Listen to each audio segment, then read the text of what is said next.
Yo, what's up mga kaibigan? Nalina tayo magkwentuhan. Kanina ay opisyal ng pinauwi ng OKC Thunder si Anthony Edwards at ang Minnesota Timberwolves. Sa series na ito ay nakita natin ang pinagkaiba ni SGA at Anthony Edwards at kung bakit levels above pa din ng MVP kay Ant-Man, which is okay mga kaibigan since 23 years old pa lang nga siya at madami pa siyang kailangan na matutunan at ilan na dito ang pagiging patient, pagpwesto sa elbow area at ang magkaroon ng consistent mid-range jump shot. Ito nga naging difference maker sa kanila ni Shai Gilgeous-Alexander bukod na lamang sa mga pasabit na ginagawa nito.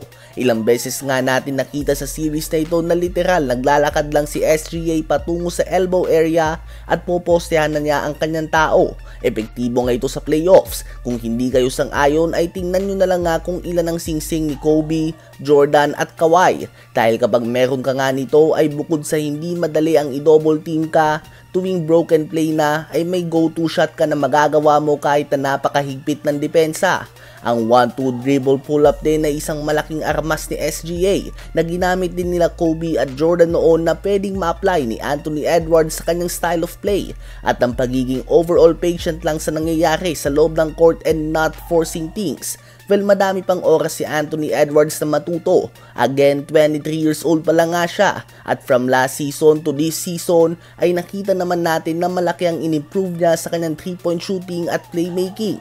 Ganun pa man mukhang napapadalas na nga siya na mag-settle sa 3-point shots at nakalimutan na niya ang mid-range game. Imbes nga na maging next Michael Jordan ay tila ba naging mas matangkad na version lamang siya ni Donovan Mitchell. Ano ba ang masasabi niyo tungkol dito?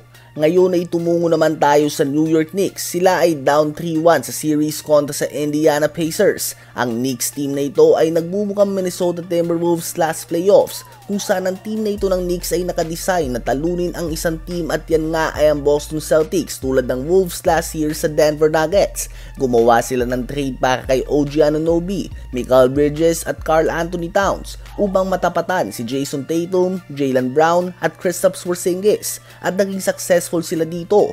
Ganun pa man bukod nga sa Celtics ay umabot sila sa 7 games kontra sa Detroit Pistons at kailangan naman nila ng 3 sunod na panalo kontra sa lower seed Indiana Pacers upang makaabante pa sa NBA Finals. Kung hindi lang nga kinapos ang Pistons sa experience ay malamang na upset pa sila nito sa first round at ngayon ay isang talo na lang nga at laglag na sila. Definitely not the ideal situation para sa kanila. Tila ba masyado nilang pinaghandaan ang Boston Celtics to the point na hirap silang manalo laban sa ibang team dahil ang kanilang roster ay ginawa lamang pangtapat dito.